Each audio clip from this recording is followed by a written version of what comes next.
Good morning friend. আজকে সকাল সকাল বেরিয়ে পড়লাম, এক জায়গায় যাবো, তোমাদের সারপ্রাইজ আছে, ওখানে গিয়ে বলবো কোথায় যাচ্ছি। দেখো এখন ধরে রেডি হতে পারলো না, ঠিক আছে? আমি রেডি হয়ে গেছি, টাইম কিন্তু বেশি নেই, 8টার দিকে ট্রেন।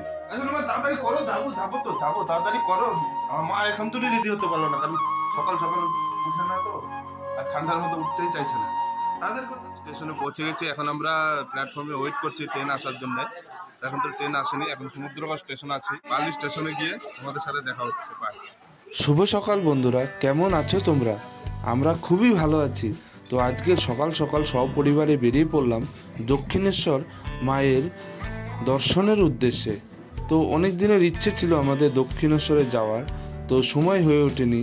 তো আজকে সেই ইচ্ছেটা পূরণ হতে চলেছে। আমরা বালিতে পৌঁছে গেলাম, বালিতে স্টেশনে নামতে হচ্ছে।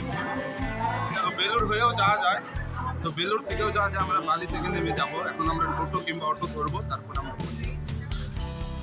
দক্ষিণেশ্বরে যাওয়ার জন্য বেলুর স্টেশনে নেমেও যাওয়া যায়। তো আমরা বালি স্টেশনে নেমে পড়লাম। তো ট্রেনের মধ্যে খুবই ভিড় ছিল, তো নামতেই পারছিলাম না আমরা।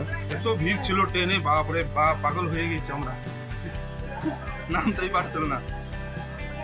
প্রচন্ড ভিড়, প্রচন্ড। ফ্যামিলি নিয়ে আনার পুষ্কর করে নিলাম একবারে মন্দিরে অবধি। অটোতে উঠছি এখন, তখন একটা হাঁটতে হয় এখান থেকে স্টেশন থেকে, তো ফ্যামিলি নিয়ে আছে তো হাঁটবো না।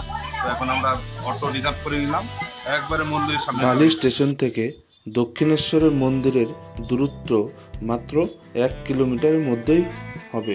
তো আপনারা যদি মনে করেন যে হেঁটে যাবেন, তো হেঁটেও যেতে পারবেন। তো আমরা পরিবারের সবাই ছিল, তো সবার পক্ষে হাঁটা সম্ভব ছিল না, এর জন্য আমরা একটা অটো রিজার্ভ করে নিলাম।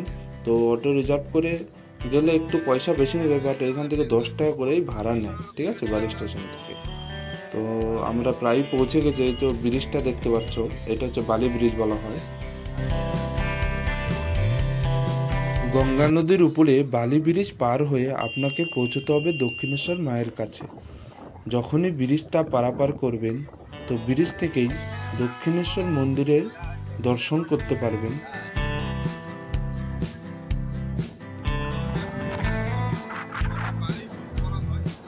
নদীর পাশে দক্ষিণেশ্বর মন্দিরটি এতটাই সুন্দর যে আমার মনটা মুগ্ধ হয়ে গেল।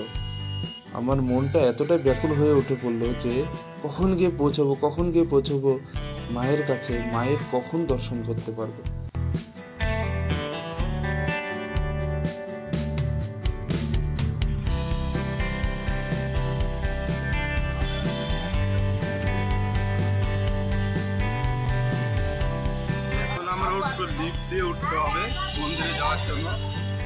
আমরা পৌঁছে গেলাম অটো থেকে নেমেই।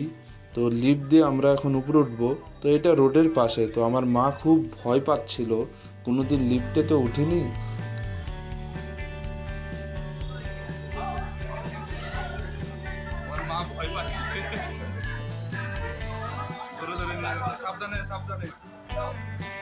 আপনারা যদি পুজো দিতে চান তাহলে এইখান থেকেও প্রসাদ নিতে পারবেন। তো 20 টাকা থেকে শুরু, 20 টাকা থেকে 501 টাকা পর্যন্ত প্রসাদের থালি পাওয়া যায়।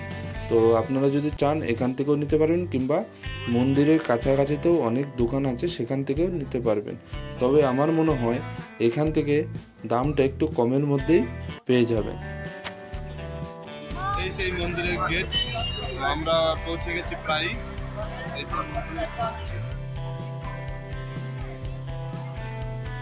পুজোর প্রসাদ কিনেই দাঁড়িয়ে পড়লাম লাইনে।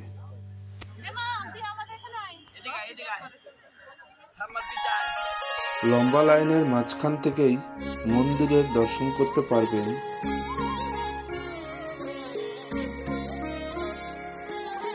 আরেকটা কথা বলে দিচ্ছি, যখনই আপনারা মন্দিরে ঢুকবেন, ফোন কিন্তু অ্যালাউড নেই। তো আপনাকে কি করতে হবে, ফোন রাখার ব্যবস্থা আছে, তো ওখানে গিয়ে আপনাকে ফোনটা রেখে আসতে হবে, জমা করে আসতে হবে।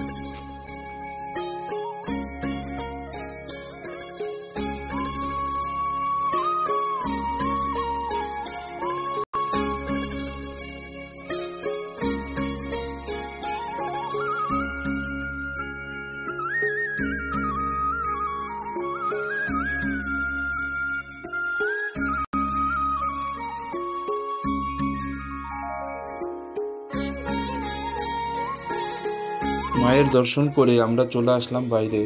তো আমরা নিজেকে খুবই সৌভাগ্যজনক বলে মনে করছি, কারণ আমাদের যেটা ইচ্ছে ছিল, অনেক দিনের ইচ্ছে আজকে পূরণ হয়ে গেল।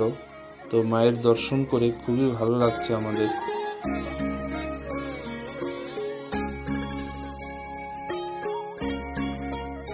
আমাদের মন্দির দর্শন করা হয়ে গিয়েছে, তো আমরা এখন বাইরে চলে এসেছি। তো ভিতরে মোবাইল অ্যালাউড নেই, ঠিক আছে, ফোন অ্যালাউড নেই। তো আমরা মোবাইল ভিতরে নিয়ে গিয়ে তোমাদেরকে দেখাতে পারলাম না, ঠিক আছে। তো মোবাইলটা জমা দিতে হয়েছিল। এই সেই মন্দির, ঠিক আছে, বাইরে থেকে আমি দেখাচ্ছি তোমাদেরকে। এটা হচ্ছে মন্দির, এটা সেই দক্ষিণেশ্বর মাতাজি কালী মাতাজি মন্দির, ঠিক আছে। তো আপনারা অবশ্যই আসবেন এখানে, খুব সুন্দর একটা মন্দির, আপনার আসলে পরে খুবই ভালো লাগবে, ঠিক আছে। আমরা পুজো পাঠ করে বেরিয়ে আসলাম। হাই বলে দাও সবাই চ্যানেলটি, ঠিক আছে। সবাই ভালো থাকবেন, সুস্থ থাকবেন। জয় মা কালী।